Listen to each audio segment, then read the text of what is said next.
Good morning. Welcome. It is Thanksgiving weekend, so I never know exactly what that means. If there are people gone, there's definitely a few extra empty seats that I'm not used to seeing on this side. But it's good to have those whom we have with us this morning. We're going to jump back in. We're starting bonus material today, and that looks like it could last us for 3 or 4 more weeks if we let it. We'll see how things go. See how much you want to chat about these things. See how much you want to talk about sports. I kind of forgot until I just mentioned that. I learned recently that the word sports comes from a word for distraction. Something else to occupy your attention.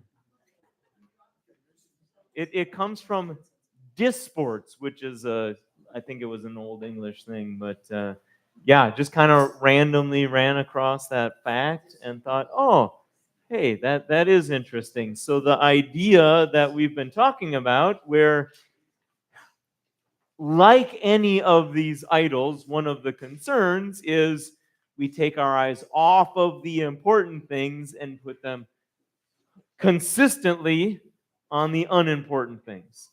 And the word sports says, hey, this is not important. It's a distraction from the things that are really important. And so isn't that interesting that even in the word there's kind of an acknowledgement about this role that they play for us. Let's begin with prayer and we'll jump into more discussion. Dear Lord, Heavenly Father, thank you once again for bringing us together as we enter into a new church year today. We give you our thanks and our praise. We ask you to bless this time gathered here this morning around your word. May it always be a benefit to us. In Jesus' name, amen. So we kind of introduced it here, sports and distraction, and we had a chance last time to connect that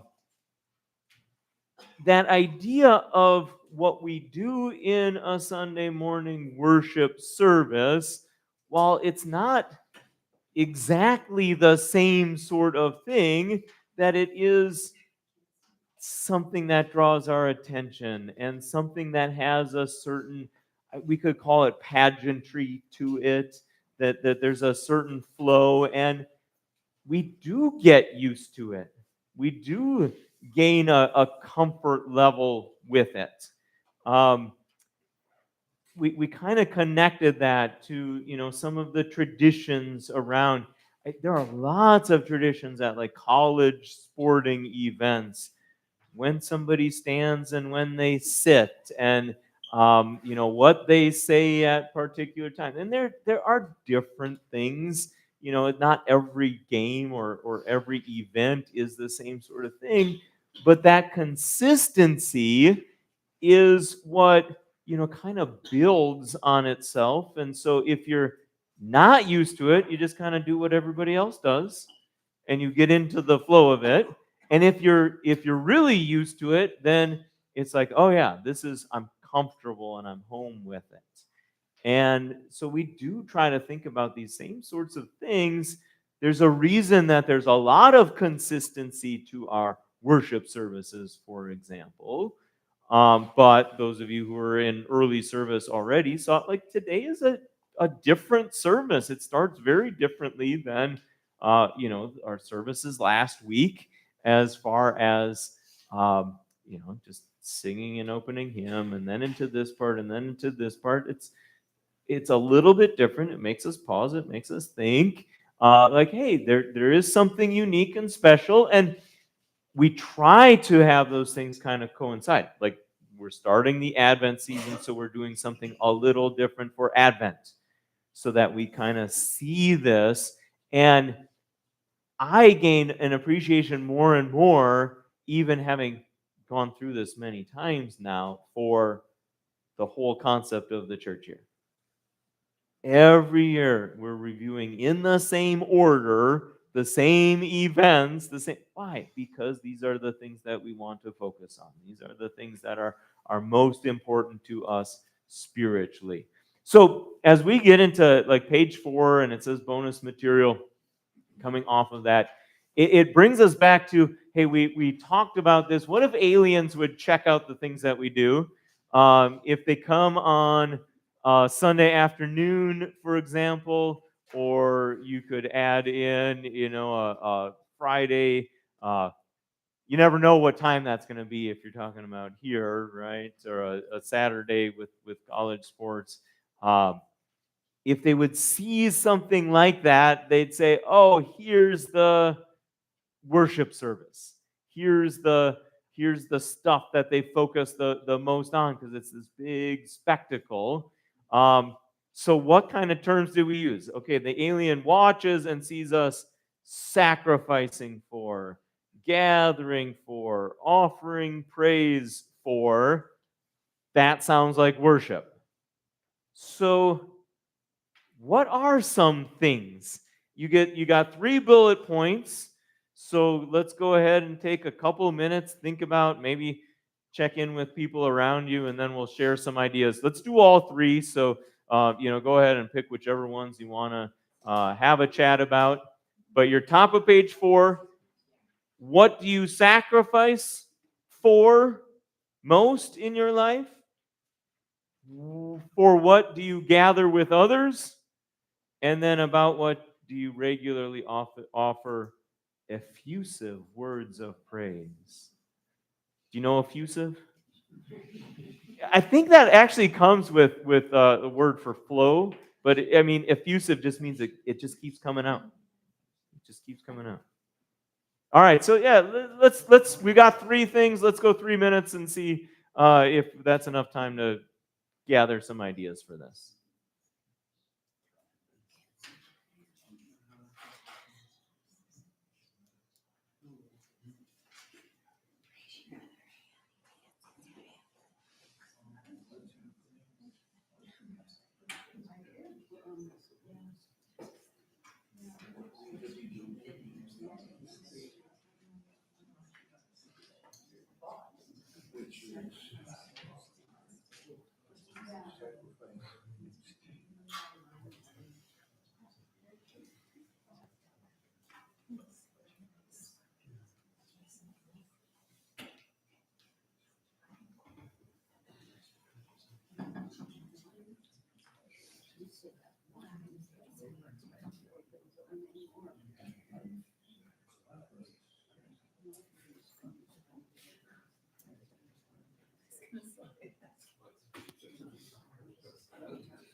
So that's it.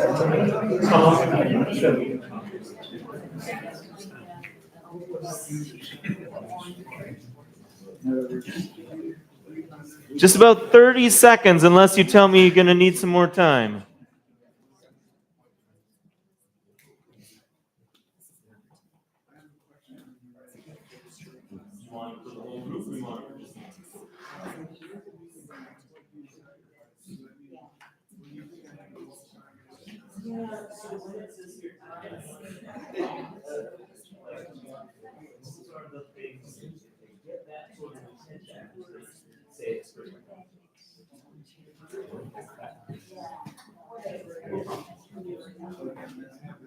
You got an idea? I love it. What do we think? Should we chat together, or do you want a couple more minutes to? It sounds like we're maybe all right. We got some ideas. Let's start with the first bullet point. What are things we sacrifice for? Jeffrey was going to get us started. All right. Okay. Okay. So spending a lot of time doing artwork, it's a leisure activity, but spend money on it also. Okay. What else we got? Please. Family. I think I heard that up here too, didn't I? Yeah. Family. I spend lots of time. Now, is this a bad thing? No. This is important that we get off. Can it be a bad thing? Yes, right? And here's where at times Jesus said things like, hate your father and mother, that, and you went, wow, Jesus is saying hate because he's putting us in this context of anything that takes the place of God, anything that becomes an idol, right? So I think, in fact, I was talking to Robert about this, I think we're going to find lots of things that will say, by themselves and in the right context, these are good things. We're talking about blessings. Is family a blessing? Yes, no doubt. But any of these things, if it's too much sacrifice, too much time, too much thought, too much money, that's where it becomes a problem. Sometimes those lines are hard to figure out too. We've kind of talked about this along the way. Somebody over here got another idea? Something that we sacrifice for? No? Sure sounded like you had idea. Please. Finding something maybe on Netflix that ends up being a binge-worthy or unworthy. Yes.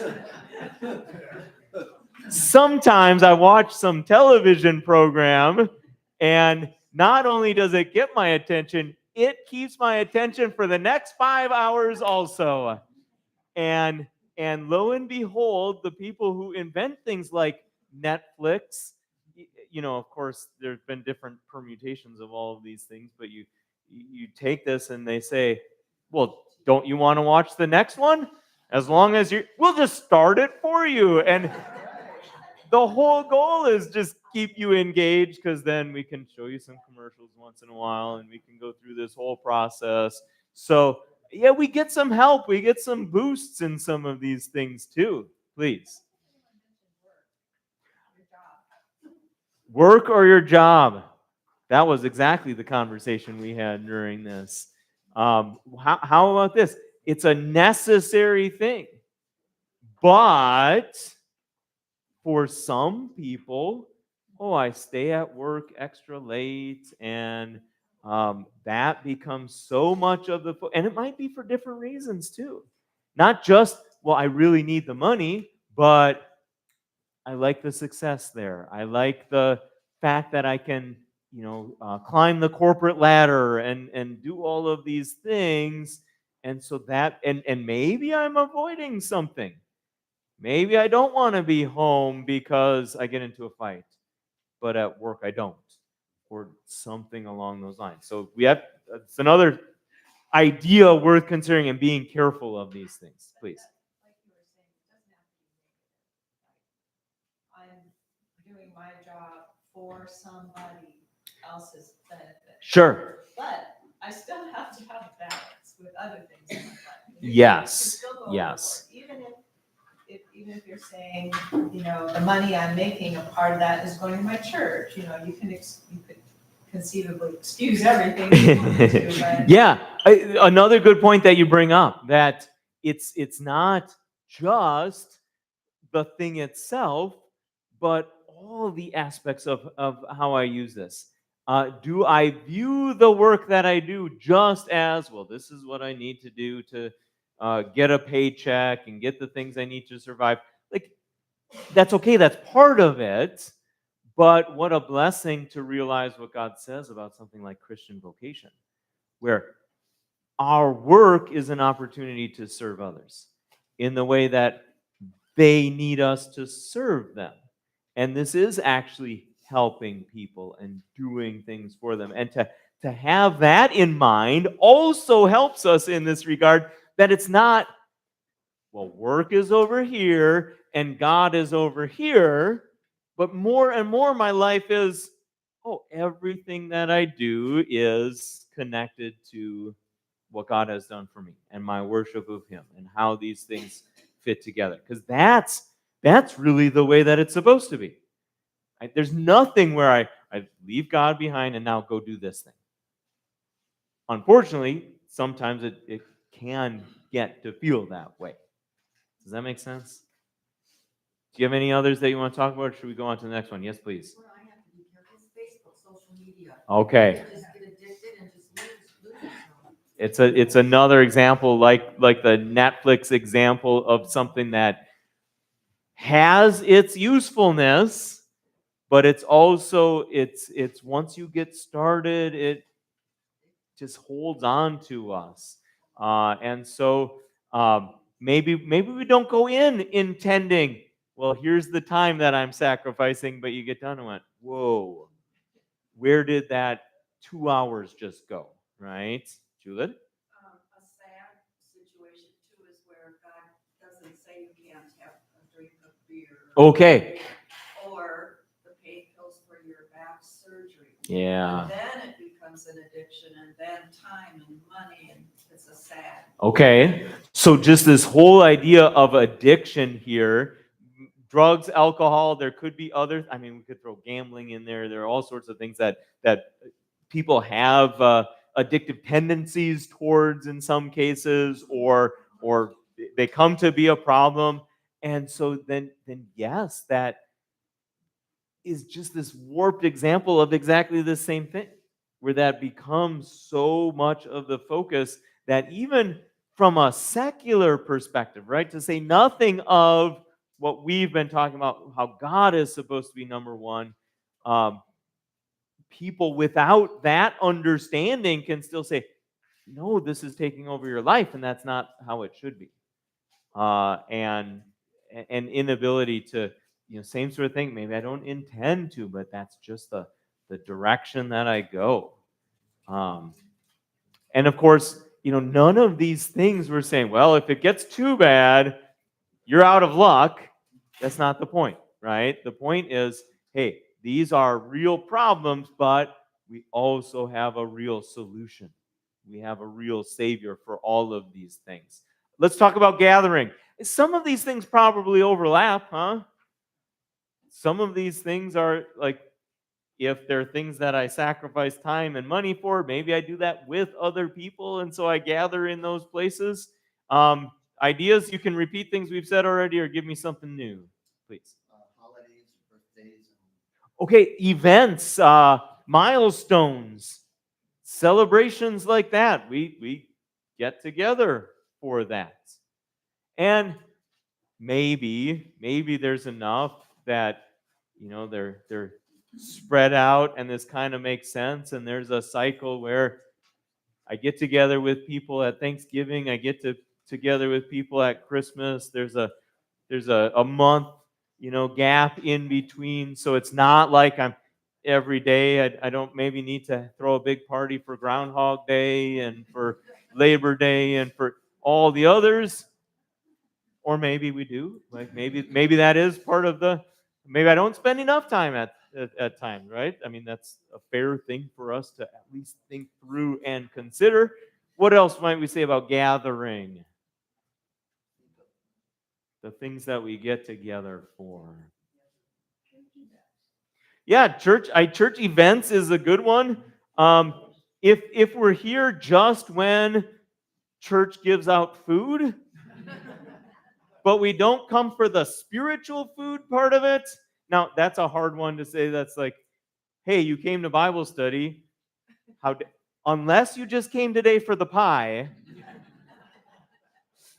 it's a hard one to say, oh, this is the problem. But this is also why we keep telling people, hey, like, we do want you to be in church and in Bible study. And like, if we skip this, but come when there's a pig roasting out in the courtyard, maybe we're not getting these priorities straight. And so, how about this to make it worse as far as whether it hits me or not? If I get excited when it's roast beef dinner time and it smells so good and I think it's going to taste yummy, and then church is like, oh, gotta drag myself out to church again. It looks just the same. We show up for both of them, but man, there's something wrong with that sort of thinking, and it reveals something wrong with our hearts. And again, we're saints and sinners, so Jesus has fixed that, and it's still a problem. It's both of those things at the same time. We're not at the very finish line yet, and so we depend on not, I'm going to get it straight one of these days. I'm going to get it right one of these days. No, He's taking care of it, and so we can continue to grow in that. Do you want to jump ahead towards words of praise? The things that we speak about the most. Accomplishments of the grandkids.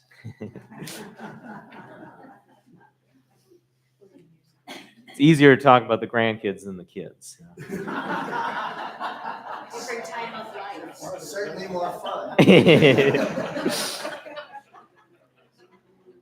Accomplishments of others, yeah, that can be an enjoyable thing to spend some time.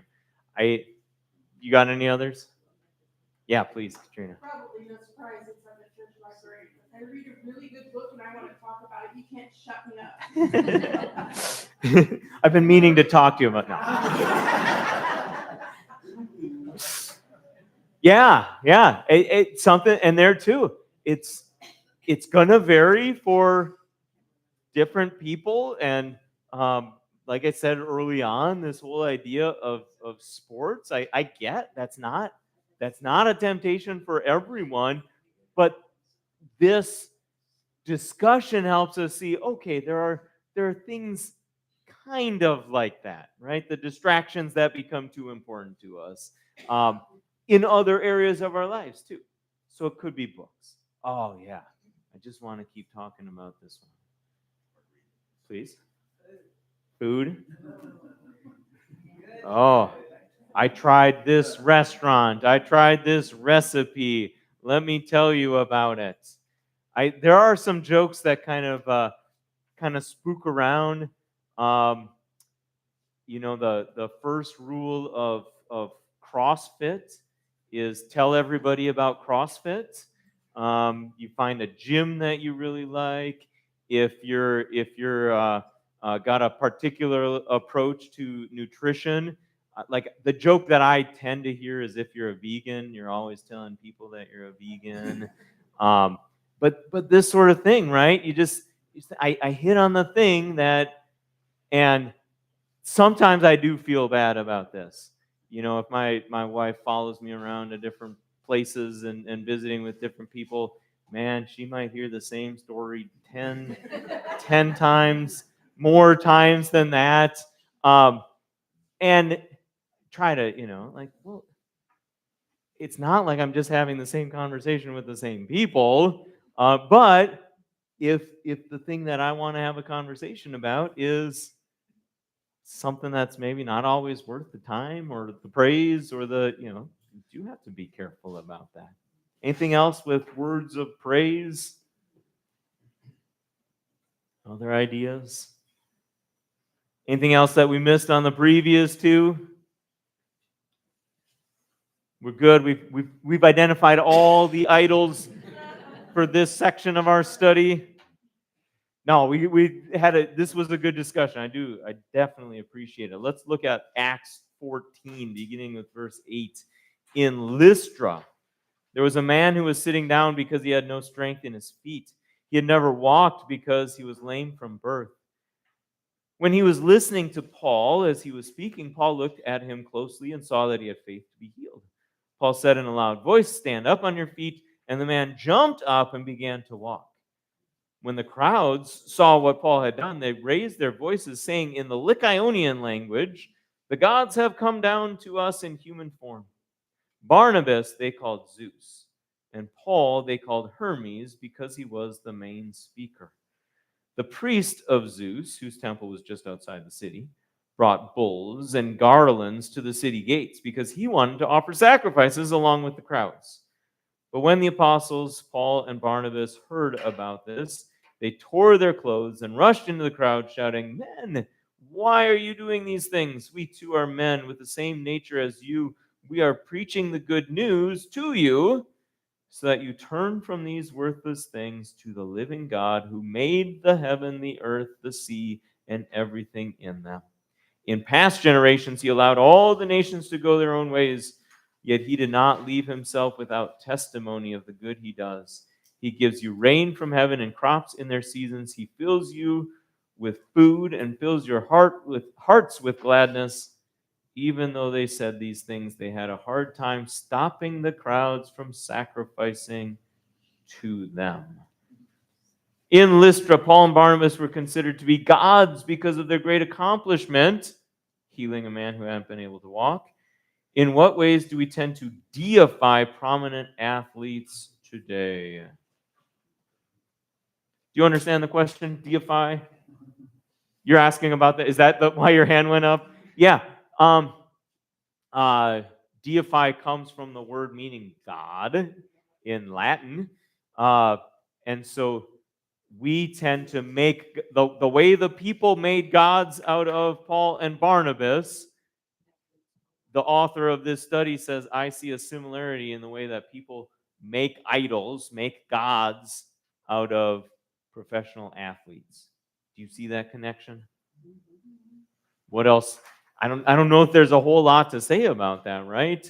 We see something amazing that we do, or that they do, and so we just want to offer our time and our money and our attention and our praise, and that becomes a focus, right? Yeah. I think sometimes also people then, well, probably social media, follow them and, well, I'm going to have the same politics that they Sure. have, and I want to eat the same foods and do the same workouts and whatever, just anything, even outside of their athletic prowess, Right. they want to follow in everything. Yeah, amazingly, so far, no matter how many Michael Jordan shoes have been sold, that hasn't created another Michael Jordan yet.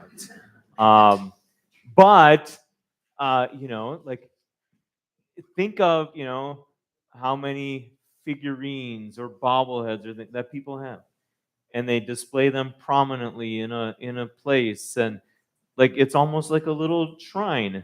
And it does seem almost like an approach towards a god. Something to follow up on that? Well, the other thing would be if these people profess to not need God, how many people might they be leading astray? Also, Sure. if you are deifying an athlete and want to follow that person, Yeah. will that take you away from God? Right.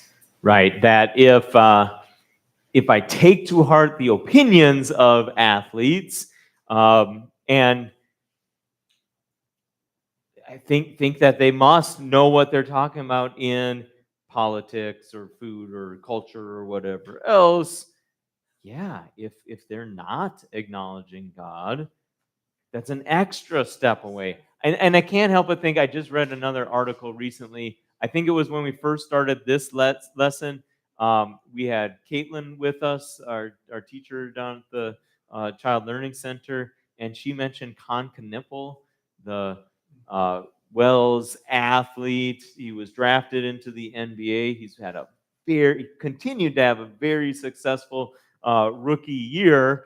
And I just saw an article the other day that somebody shared, where he talked to a reporter about, having a background where you go to church every Sunday. Like, he cannot go to church every Sunday because some Sundays, like, the team is taking him to the next place to play a ball game, and this is his job right now. But he talked about having that sort of foundation, that he was keeping up with those sorts of things that were important. And we saw some examples of that in his life.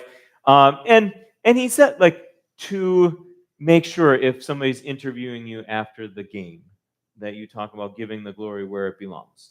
And that meant thanking God for how he had blessed him. And so just interesting to hear an athlete really think about that. Go ahead. I think sometimes we realize how much we have put someone on a pedestal when they fall. Yeah. When there's a scandal, and how deeply it affects us. It hurts.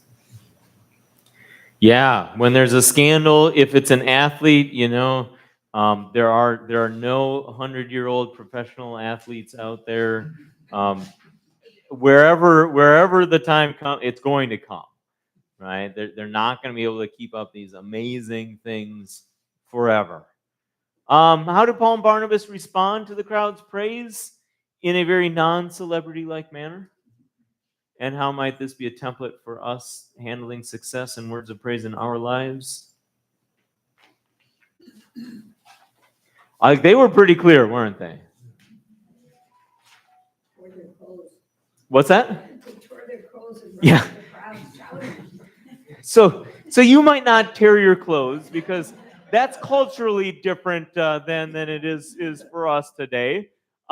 But that whole idea of just making it clear.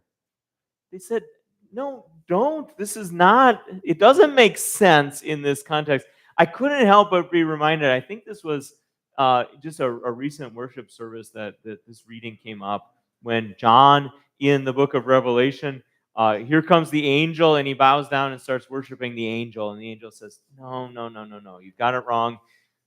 This is just for God. I'm not God. I'm an angel. And so, like, end this right now. And so same sort of thing. Like, Paul could have gone, yeah, keep paying attention to me. And he could have reasoned, like, oh, if I stay in the spotlight, that will give me more of an opportunity to say the things that I want to say. But he said, I need to make it clear right now. And of course, when we talk about secret idolatry versus open idolatry, I mean, this was literally open idolatry. They thought this was Zeus and Hermes. I find this so fascinating too, right? Like, Zeus is the chief god, and you and I think of Paul as the chief missionary. Barnabas is the guy who goes along with him. But for those ancient minds, the chief speaker couldn't be the most important guy. Because why would you do all your speaking if you could have somebody else speak for you? So Paul, the chief speaker, must be the second guy, must be Hermes, not big Zeus. That's got to be Barnabas. It's just such a fascinating little cultural insight there. But it doesn't really matter, right? Like, for both of these, it was, hey, we got to stop this right now. And so maybe seeing that line and seeing that concern is a little tougher for us, because I haven't had anybody come and say, I'm going to offer a sacrifice to you. I think you're Zeus or Hermes. So we maybe don't face that exact same thing. But again, if somebody offers us praise, to respond by saying, I'm so thankful that God allowed me to, instead of just saying, you're welcome. I did do a pretty good job with that, didn't I? Um, it can be tricky. It can be hard. Anything else you want to mention there? Oh. I thought you were going for it. Anything else about how it might be a template for us? Yeah, I mean, I think it's kind of. Go ahead. It's the same way when you see the athletes, who the first thing they do is say, yep, thank God for this, or they praise him, and Yeah, so maybe. And there's more of them starting to do that, I think, than they used to. Yeah, maybe so we just appreciate that when we see a celebrity handling it appropriately, trying at least to direct the attention in a proper way. And then maybe just that's an extra reminder for us that, well, let's not get too caught up in any of these, whether it's a athlete that's saying the right things or it's an athlete who's not. Let's maintain our perspective on all of it, right? Let's not get too caught up on them as if there's something special. And isn't it interesting, like what Paul lays out for the people as he talks about, like, well, here's God and here's the evidence that you have for him. He points to things like you all benefit from it, and we see that same thing, right? And athletes reminds us, just look at all the amazing things that God has given. He allows people to be this successful and athletic and impressive. And so we're recognizing these are real gifts from God. On another of Paul's missionary stops written about in Acts, we find idol crafting was a big business. I've got 19:23 to 27 printed there for you. How do television, the internet, and fantasy sports follow this pattern of the ancient industry? So here we've got Demetrius and making shrines for Artemis. This is Ephesus. And Ephesus is, there are some places where ruins are just ruins. Ephesus, you can go and see like all of this stuff. Like there's a big, basically a stadium that you can see where a bit of a riot took place. And here's this concern. He called them together along with the workers in similar trades, said, "Men, you know that our prosperity comes from this income." You also see and hear not merely in Ephesus, but throughout almost the entire province of Asia. Paul keeps persuading people not to buy idols. He says that gods made by hands are not gods at all. Do you believe that he would say that? Not only is there danger that our trade may be discredited, but also that the temple of the great goddess Artemis may be considered worthless. Then she will suffer the loss of her magnificence, although she is worshipped by the whole province of Asia and the world. So we've got these gods, and the people say, well, we should make idols that we can sell so that everybody can have easy access. They don't have to come to the temple. They can just have them there. And just think about that pattern. Now we've got internet. Now we've got television. Now we've got, like, we can always know the score or check the updates or see the statistics. And we play games like fantasy sports that gets us into this same thing. Like, and kind of the both the Facebook and the Netflix example, some of these companies are making money off of getting our attention. Don't believe them when they say they just want what's best for you. This is not only our trade might go, but this might also discredit the God.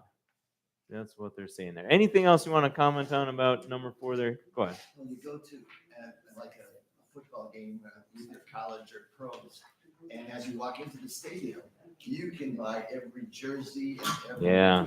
everything that they've got. And then some of the things they have are just ridiculous that they came up with selling. But they sell them like crazy. Yeah, I don't really need a giant foam finger. You know? Got enough fingers already. Yeah.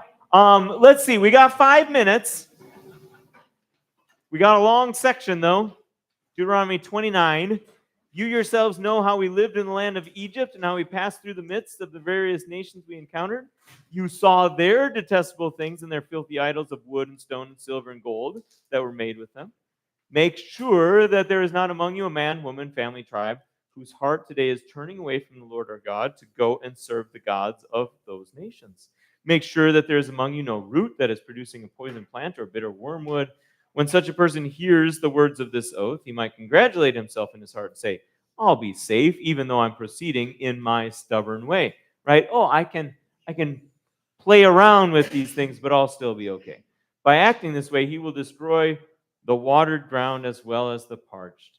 The Lord will not be willing to forgive him, but rather the anger and jealousy of the Lord will smoke against that man, and all the curses written in this document will come to rest on him. And the Lord will wipe away his name from under the heavens. The Lord will single him out from all the tribes of Israel for disaster, in keeping with all the curses of the covenant that are written in this book of the law. And when the next generation, your children who will come after your time, and the foreigner who will come from a distant land, have seen the plagues on that land and the sicknesses with which the Lord struck it, they will say, sulfur and salt, conflagration for all of its land, no planting, no sprouting, no maturing crop in it. It will be like the overthrow of Sodom and Gomorrah, Admah and Zeboim, which the Lord overthrew in his fierce anger. Then all the nations will say, why did the Lord do something like that to this land? What is the reason for this burning, this fierce anger? Then they will say, it is because they forsook the covenant of the Lord, the God of their fathers, which he made with them when he brought them out of the land of Egypt. They went and served other gods and bowed down to them, gods they had not known and that he had not allotted to them. So the anger of the Lord burned against that land to bring it to the entire curse written in this book. The Lord uprooted them from their land in anger, in rage, and in his great wrath, and he hurled them into another land, as it is to this day.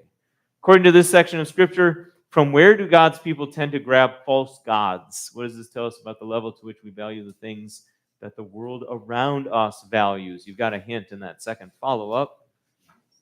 Where did these Israelites find their gods? Their false gods? In the world. The nations, the